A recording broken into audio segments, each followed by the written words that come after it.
비단저고리의 주인 어느 날 우연히 주워든 비단저고리, 그날 밤부터 시작된 기이한 꿈. 한양 남산자락의 작은 초가집. 서당 훈장 박성규는 32의 호랍이었다. 아내를 잃은 지 3년, 그는 혼자 살며 동네 아이들에게 천자문을 가르치는 것으로 하루하루를 보냈다. 그날도 평범한 날이었다. 서당을 마치고 돌아오는 길, 박성규는 길가에 떨어진 무언가를 발견했다. 분홍빛 비단저고리였다. 비단은 고급스러웠고 자수는 정교했다. 매화와 나비가 수놓아져 있었고 은은한 향이 배어 있었다. 누가 떨어뜨린 것인가? 박성규는 주위를 둘러보았다. 하지만 인적은 없었다. 해는 이미 기울고 있었고 저녁 어스름이 내려앉고 있었다. 그는 저고리를 들어 올렸다. 부드러운 촉감이 손끝에 전해졌다. 주인을 찾아줘야겠군. 그는 저고리를 품에 안고 집으로 돌아왔다. 좁은 방 한 칸에 책상과 이불이 전부인 소박한 집이었다. 그는 저고리를 벽에 걸어두고 저녁을 지어 먹었다. 하지만 이상했다. 저고리를 걸어둔 후부터 방 안의 공기가 달라진 것 같았다. 은은한 향기가 더 진해졌고 촛불이 평소보다 밝게 타올랐다. 박성규는 고개를 저었다. 피곤해서 그런가 보군. 그는 이불을 펴고 누웠다. 창밖으로 달빛이 들어왔다. 저고리가 걸린 벽에 그림자가 드리워졌다. 그 그림자는 마치 여인의 형상처럼 보였다. 박성규는 눈을 감았다. 그리고 잠에 빠져들었다. 꿈이었다. 분명 꿈이었다. 박성규는 낯선 방에 있었다. 화려한 장롱과 자개농, 비단 이불이 깔린 큰 방이었다. 촛불이 여러 개 켜져 있었고 향로에서 피어오르는 연기가 방 안을 가득 채웠다. 드디어 오셨군요. 목소리가 들렸다. 박성규는 뒤를 돌아보았다. 여인이 서 있었다. 25쯤 되어 보이는 아름다운 여인이었다. 긴 머리는 윤기가 흘렀고 하얀 피부는 달빛처럼 빛났다. 그녀는 분홍빛 치마 저고리를 입고 있었는데 저고리는 바로 박성규가 주운 그것이었다. 누구시오? 제 이름은 홍란이라 하옵니다. 당신을 오래 기다렸어요. 여인의 목소리는 부드러웠지만 어딘가 슬픔이 배어 있었다. 기다렸다니 무슨 말씀이요?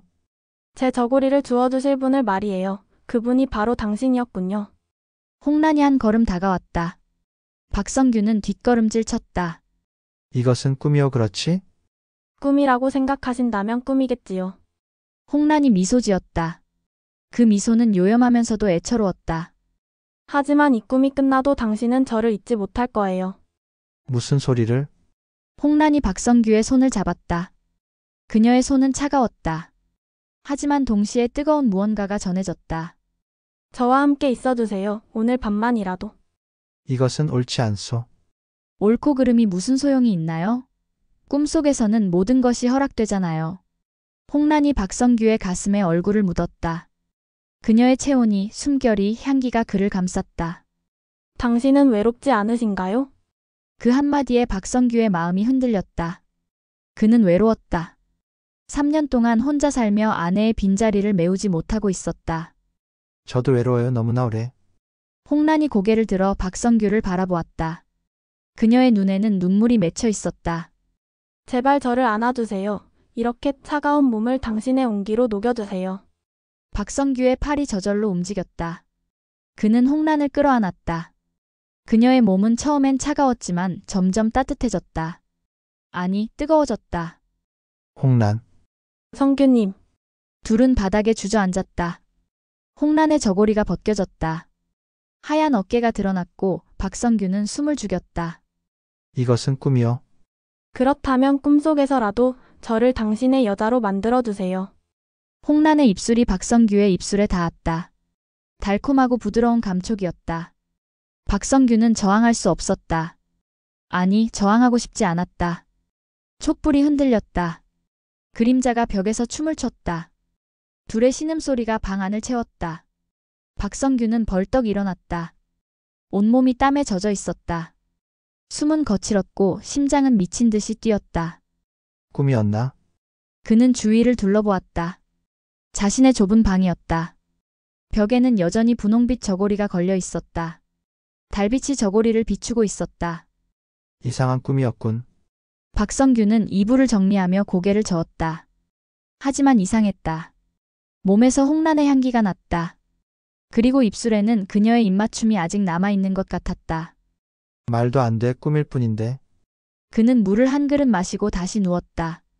하지만 잠은 오지 않았다. 홍란의 얼굴이, 목소리가, 그녀의 몸이 계속 떠올랐다. 날이 밝았다. 박성규는 서당으로 갔다. 하지만 하루 종일 멍했다. 아이들이 천자문을 외워도 제대로 듣지 못했다. 훈장님 괜찮으세요? 아무렇지도 않다. 하지만 아무렇지 않을 리 없었다. 그는 계속 어젯밤 꿈을 떠올렸다. 홍란이 너무나 생생했다. 마치 진짜 여자처럼. 내가 미쳐가는 건가? 그날 밤도 똑같았다. 박성규가 잠들자마자 다시 그 방에 있었다. 홍란이 기다리고 있었다. 오셨군요. 이것은 또 꿈이요? 꿈이든 현실이든 중요한가요? 홍란이 다가왔다. 이번엔 저고리가 반쯤 풀어져 있었다. 쇄골이 드러나 있었고 가슴의 곡선이 비쳤다. 오늘은 어제보다 더 깊이 들어가고 싶어요. 무슨 말씀이요? 홍란이 박성규의 손을 잡아 자신의 가슴에 올려놓았다. 부드러운 감촉이 손바닥에 전해졌다. 박성규는 숨이 막혔다. 느껴지나요? 제 심장이 뛰는 것이. 이것은 꿈이 아니요, 너무나 생생하오. 그렇다면 꿈이 아닐 수도 있겠지요. 홍란이 박성규의 옷을 벗기기 시작했다. 박성규는 저항하지 않았다. 못했다. 그날 밤은 어제보다 더 뜨거웠다. 홍란은 더 적극적이었고 박성규는 더 깊이 빠져들었다. 둘은 밤새 서로를 탐했다. 이튿날 아침 박성규는 더 피곤해져 있었다. 잠을 잔 것 같지 않았다. 오히려 밤새 무언가를 한 것처럼 온몸이 나른했다. 이상하다, 분명 꿈인데 왜 이렇게 피곤한가? 그는 벽에 걸린 저고리를 바라보았다. 저고리는 여전히 그곳에 있었다. 하지만 어제보다 색이 더 선명해진 것 같았다. 마치 생명을 얻은 것처럼. 박성규는 서당에 가지 않았다. 대신 마을 이장을 찾아갔다. 이장님, 이 저고리의 주인을 아시오? 그는 저고리를 보였다. 이장은 저고리를 보더니 얼굴이 굳어졌다. 이것을 어디서 구했소? 길에서 주웠소. 왜 그러시오? 이장은 한참을 망설이다가 입을 열었다. 이것은 홍란의 저고리요. 홍란? 3년 전에 죽은 기녀요. 이 마을에서 제일 아름답다던 여인이었지. 박성규의 등줄기에 소름이 돋았다. 축 죽었다고요? 그로소 어느 양반에게 농락당한 후 스스로 목숨을 끊었지. 그때 입고 있던 저고리가 바로 그것이오. 이장이 저고리를 손가락으로 가리켰다. 그 저고리는 저주받았다는 소문이 있소. 주운 자는 홍란의 혼에 홀려 결국 죽는다고. 그럴 리가. 하지만 박성규는 이미 알고 있었다. 꿈속의 홍란이 진짜라는 것을. 그녀가 살아있는 여자가 아니라는 것을. 당장 태워버리시오. 그러지 않으면. 아니요. 박성규는 저고리를 꽉 껴안았다. 이장이 놀란 표정으로 그를 바라보았다. 훈장님, 정신 차리시오. 그것은 귀신의 물건이오. 귀신이든 뭐든 상관없어. 박성규의 눈에는 이미 정상이 아닌 빛이 서려 있었다. 나는 그녀를 원하고 꿈속에서라도. 그날 밤부터 박성규는 완전히 꿈속에 빠져들었다. 낮에는 멍하니 지내고 밤만 되면 홍란을 만났다. 성규님, 오늘은 제가 준비한 게 있어요. 홍란은 날마다 다른 모습으로 그를 맞았다. 때로는 순결한 처녀처럼, 때로는 요염한 기녀처럼. 박성규는 그 모든 것에 빠져들었다. 홍란, 나는 당신 없이는 살 수 없을 것 같소. 그렇다면 저와 함께 가시겠어요? 함께 간다니? 홍란이 박성규의 손을 잡았다. 그녀의 손은 차갑게 식어 있었다. 이 꿈속에서 영원히 함께 사는 거예요. 당신은 늙지도 아프지도 않을 거예요. 그저 저와 둘이서. 하지만 그것은 죽음이라고요? 홍란이 쓸쓸히 웃었다. 하지만 현실에서의 삶이 더 나은가요? 당신은 외롭잖아요, 저처럼. 박성규는 대답할 수 없었다. 홍란의 말이 맞았다. 그는 외로웠다. 그리고 이 꿈속에서만큼은 행복했다. 시간을 드릴게요. 생각해보세요. 홍란이 박성규의 이마에 입맞춤했다. 하지만 오래 생각하면 당신의 몸이 먼저 망가질 거예요. 이미 현실에 당신은 많이 약해졌어요. 박성규는 깨어났다. 온몸에 힘이 없었다. 일어서려 해도 다리가 휘청거렸다. 거울을 보니 얼굴은 창백했고 눈은 푹 꺼져 있었다. 나는 죽어가고 있구나. 그는 벽에 걸린 저고리를 바라보았다. 저고리는 어느새 그의 생명을 빨아먹고 있었다. 하지만 이상하게도 후회는 없었다. 현실에서 천천히 죽어가는 것과 꿈속에서 행복하게 죽는 것 무엇이 다른가? 그날 밤 박성규는 결심했다. 홍란, 예, 성규님. 나는 당신과 함께 가겠소. 홍란의 얼굴이 환해졌다. 그녀는 박성규를 꽉 껴안았다. 고마워요. 이제 저는 더 이상 외롭지 않아요. 나도요. 둘은 입맞춤했다. 길고 깊은 입맞춤이었다. 박성규는 느꼈다. 자신의 생명이 홍란에게로 흘러가는 것을. 하지만 두렵지 않았다. 이것이 사랑인가? 촛불이 하나둘 꺼져갔다. 방은 점점 어두워졌다. 하지만 둘의 품 안은 따뜻했다. 다음 날 아침 마을 사람들이 박성규의 집을 찾았다. 며칠째 서당에 나오지 않아 걱정이 되었던 것이다. 문을 열었을 때 그들은 경악했다. 박성규는 이불 위에 누워 있었다. 숨은 끊어져 있었고 얼굴에는 미소가 띄어져 있었다. 그의 손에는 분홍빛 저고리가 꽉 쥐어져 있었다. 훈장님! 사람들이 달려들었지만 이미 늦었다. 박성규는 차갑게 식어 있었다. 이장이 저고리를 빼내려 했다. 하지만 저고리는 마치 살아있는 것처럼 박성규의 손을 놓지 않았다. 이것을 당장 태워야 하오! 하지만 저고리를 끌어내는 순간 사람들은 놀라운 것을 보았다. 저고리에서 두 개의 그림자가 피어올랐다. 남자와 여자의 형상이었다. 두 그림자는 서로의 손을 잡고 하늘로 사라져갔다. 저것은! 본령이오 홍란과 훈장님의. 마을 사람들은 말없이 그 광경을 지켜보았다. 슬픔보다는 묘한 부러움이 들었다. 저렇게라도 사랑하는 이와 함께 갈 수 있다면. 훗날 사람들은 그 이야기를 조용히 속삭였다. 비단 저고리를 주우면 안 된다더라. 왜요? 홍란의 혼이 붙어 있어서 꿈속으로 데려간다지. 그래서요? 그렇게 함께 저승으로 간다더군. 젊은이들은 무서워했다. 하지만 늙은이들은 고개를 저었다. 무서운 게 아니야. 어쩌면 가장 행복한 죽음일지도 모르지. 왜요? 사랑하는 이와 함께 가는 거니까. 비단 저고리는 결국 태워졌다. 하지만 간혹 남산자락을 지나는 이들은 볼 수 있었다. 달밤이면 나타나는 두 그림자. 남자와 여자가 서로의 손을 잡고 걷는 모습. 여자는 분홍빛 저고리를 입고 있었고 남자는 그녀를 다정하게 바라보고 있었다. 그들은 더 이상 외롭지 않았다. 꿈속에서든 저승에서든 그들은 함께였다. 그리고 그것이 비단 저고리가 맺어준 가장 기이하면서도 아름다운 인연이었다. 금단의 초야 혼례 첫날 밤 신랑이 아닌 자가 신부를 찾아왔다. 안동 김씨 문중에 혼례식이 있었다.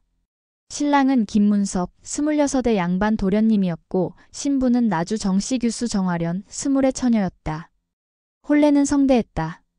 두 집안 모두 명문가였기에 양가의 친척과 하객들이 구름처럼 모여들었다. 전알레, 교배례, 합글례까지 모든 절차는 엄숙하게 진행되었다. 하지만 신부 화려는 내내 불안했다. 신랑의 얼굴을 족두리 너머로 힐끗 보았지만 그는 낯설기만 했다. 중매로 정해진 혼인이었다. 평생을 함께할 남자의 얼굴조차 제대로 본 적이 없었다. 해가 지고 밤이 깊어졌다. 신랑 신부는 초례청에서 나와 신방으로 향했다. 신방은 별채에 마련되어 있었다. 붉은 비단으로 장식된 방에는 촛불이 밝게 타오르고 은은한 향이 가득했다. 이제부터 부부이십니다. 노파가 문을 닫으며 말했다. 방 안에는 둘만 남았다. 화려는 가슴이 두근거렸다. 초야의 의무. 어머니에게서 들었던 그 이야기가 떠올랐다. 아파도 참아야 한다. 그것이 여자의 도리니라. 김문섭은 화련을 바라보았다. 그는 술기운이 있었다. 얼굴은 붉었고 눈빛은 흐릿했다. 부인, 예, 서방님. 나는 피곤하오. 오늘은 그냥 쉬도록 하지. 화련은 놀랐다. 초야를 치르지 않겠다는 말인가? 하오나. 걱정 말고 자시오. 내일 하겠소. 김문섭은 옷도 제대로 벗지 않고 이불 한쪽에 누워버렸다. 그리고 곧 코를 골기 시작했다. 화련은 어리둥절했다. 혼례 첫날 밤이 이렇게 끝나도 되는 것인가? 하지만 감히 깨울 수도 없었다. 그녀는 조용히 이불 반대편에 누워 눈을 감았다. 내일이면 진짜 부부가 되겠지? 한밤중 화련은 인기척에 눈을 떴다. 문이 조용히 열리는 소리가 들렸다. 화련은 숨을 죽였다. 신랑이 깨어난 것인가? 하지만 곁을 보니 김문섭은 여전히 코를 골며 자고 있었다. 그렇다면 누가? 달빛이 방 안으로 스며들었다. 그 빛 속에서 한 남자의 형상이 드러났다. 화련은 비명을 지르려 했다. 하지만 남자가 빠르게 다가와 그녀의 입을 막았다. 쉿 조용히 하시오. 목소리는 낮고 부드러웠다. 화련은 눈을 크게 떴다. 남자의 얼굴이 달빛에 비쳤다. 젊고 준수한 얼굴이었다. 신랑보다 더 잘생겼고 눈빛은 강렬했다. 화련은 본능적으로 알았다. 이 남자는 위험하다고. 당신은 누구시오? 나는 김문달 신랑의 서자이요. 서자. 화련은 놀랐다. 신랑에게 서자가 있다는 말은 들어본 적이 없었다. 정확히는 형님의 서자이지 하지만 이 집안에서는 나를 인정하지 않소? 나는 그림자처럼 숨어 살아왔소. 김문달의 손이 화련의 입에서 떨어졌다. 하지만 화련은 소리를 지르지 않았다. 묘하게도 두렵기보다는 호기심이 생겼다. 그런 당신이 왜 신방에? 당신을 보러 왔소. 날? 김문달의 눈빛이 뜨거워졌다. 오늘 혼례식에서 당신을 보았소. 족두리 아래 당신의 얼굴을 그 순간 나는 알았소. 당신이 내 것이어야 한다는 것을. 무슨 미친 소리를. 화련이 뒷걸음질 쳤다. 하지만 김문달이 그녀의 손목을 잡았다. 미쳤다고? 그렇도 나는 미쳤소. 형님이 당신을 차지한다는 것을 참을 수가 없소. 나는 이미 당신 형님의 아내요. 아직 아니오. 김문달이 잠든 김문섭을 가리켰다. 형님은 당신을 범하지 않았소. 당신은 아직 처녀이오. 화련의 얼굴이 화끈거렸다. 어떻게 그런 말을 함부로 할 수 있는가? 그렇다면 나에게 기회를 주시오. 내가 당신의 첫 남자가 되게 해주시오. 이건 말도 안 돼. 화련이 손목을 빼내려 했지만 김문달의 힘은 강했다. 말도 안 된다는 것을 알고 있소. 하지만 나는 평생 이 순간만을 기다렸소. 형님이 아내를 맞는 날 그 아내를 내가 먼저 차지하는 것, 그것이 나의 복수요. 복수? 이 집안은 나를 버렸소. 서자라는 이유로. 하지만 나도 이 집안의 피를 받았소. 형님과 똑같은 피를. 김문달의 손이 화련의 뺨을 쓰다듬었다. 그리고 당신은 내가 원하는 첫 번째 것이 되는 거요. 화련은 떨렸다. 두려움인지 아니면 다른 무엇인지 알 수 없었다. 만약 내가 소리를 지른다면? 그렇다면 나는 도망갈 것이고 당신은 이 사실을 평생 비밀로 간직해야 할 것이요. 초야의 서자가 침입했다는 수치를. 김문달의 말은 옳았다. 이 사실이 알려진다면 화련의 명예는 땅에 떨어질 것이다. 하지만 만약 당신이 조용히 있는다면 김문달이 화련에게 더 가까이 다가왔다. 나는 당신에게 형님이 줄 수 없는 것을 줄 것이요. 그게 뭔데요? 열정이요. 김문달의 입술이 화련의 귀에 닿았다. 속삭임은 뜨거웠다. 형님은 당신을 의무로 대할 것이요. 하지만 나는 당신을 욕망으로 대할 것이요. 화련의 몸이 떨렸다. 그의 숨결이, 체온이, 목소리가 그녀를 흔들었다. 이것은 죄요. 죄라는 것을 알고 있소. 하지만 당신도 원하고 있지 않소? 원한다니 무슨. 하지만 화련은 부정할 수 없었다. 김문달이 주는 긴장감, 금지된 유혹. 그것은 신랑에게서 느낄 수 없었던 것이었다. 당신의 심장이 뛰고 있소. 나도 느낄 수 있소. 김문달의 손이 화련의 가슴에 살짝 닿았다. 화련은 숨을 삼켰다. 한 번만 허락하시오. 그 후엔 나는 사라질 것이오. 당신 앞에 다시는 나타나지 않을 것이오. 거짓말. 진심이요. 김문달의 눈빛은 간절했다. 평생 단 한 번의 기회, 그것만 주시오. 화련은 망설였다. 이성은 거부하라고 외쳤다. 하지만 몸은 다른 반응을 보였다. 이것은 잘못된 것이야. 하지만 신기하게도 입에서 나온 말은 달랐다. 단 한 번 그 약속을 지킬 수 있겠소? 김문달의 얼굴이 환해졌다. 그는 화련을 조심스럽게 바닥에 눕혔다. 후회하지 않을 것이오. 그의 손이 화련의 저고리 끈을 풀기 시작했다. 천천히, 정성스럽게. 마치 귀한 선물을 푸는 것처럼. 화려는 눈을 감았다. 곁에서는 신랑이 여전히 코를 골고 있었다. 이 기괴한 상황이 꿈인지 현실인지 구분이 안 갔다. 눈을 뜨시오. 김문달의 목소리에 화려는 눈을 떴다. 그가 그녀를 바라보고 있었다. 나를 보시오. 이 순간을 기억하시오. 저고리가 벗겨졌다. 화련의 하얀 어깨가 드러났다. 김문달은 숨을 죽이며 그 아름다움을 바라보았다. 완벽하오. 그의 입술이 화련의 목덜미에 닿았다. 부드럽고 따뜻한 입맞춤이었다. 화련은 몸을 떨었다. 아, 신음이 새어나왔다. 화련은 황급히 입을 막았다. 하지만 김문달이 그녀의 손을 치웠다. 소리를 내시오. 당신의 목소리를 듣고 싶소. 하지만, 형님은 깨어나지 않을 것이오. 술에 취해 있으니까. 김문달의 손이 화련의 몸을 탐험하기 시작했다. 어깨, 쇄골, 가슴, 허리. 그의 손길은 불꽃이었다. 닿는 곳마다 화련의 피부가 타올랐다. 안 돼. 왜 안 돼오? 당신도 원하고 있잖소. 김문달의 입술이 화련의 가슴에 닿았다. 화련은 등을 활처럼 휘었다.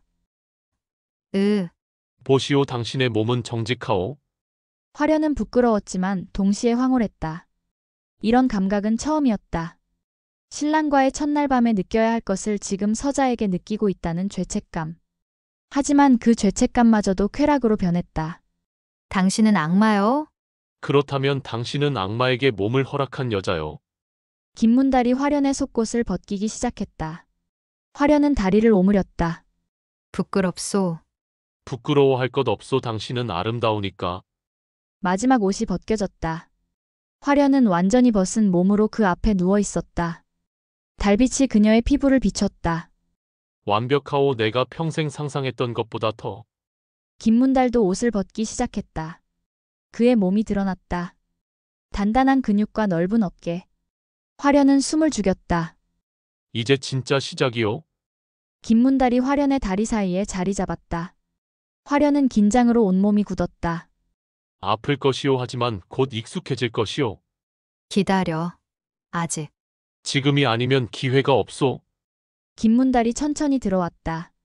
화련은 비명을 삼켰다. 찢어지는 듯한 고통이었다. 참으시오. 조금만. 김문달은 움직임을 멈추고 화련이 적응할 때까지 기다렸다. 그리고 그녀의 이마에 입맞춤했다. 괜찮소? 화련은 눈물을 흘리며 고개를 끄덕였다. 고통은 점차 무뎌졌고 다른 감각이 밀려왔다. 움직여도 되겠소? 천천히. 김문달이 움직이기 시작했다. 느리고 조심스럽게. 화련은 그의 리듬에 맞춰 몸을 맡겼다. 이상해. 이상하다니?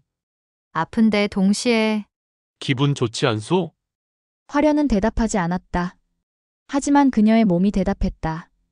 김문달을 끌어안는 팔에 힘이 들어갔다. 더 빠르게. 원하는 대로. 김문달의 움직임이 빨라졌다. 둘의 숨소리가 방 안을 가득 채웠다.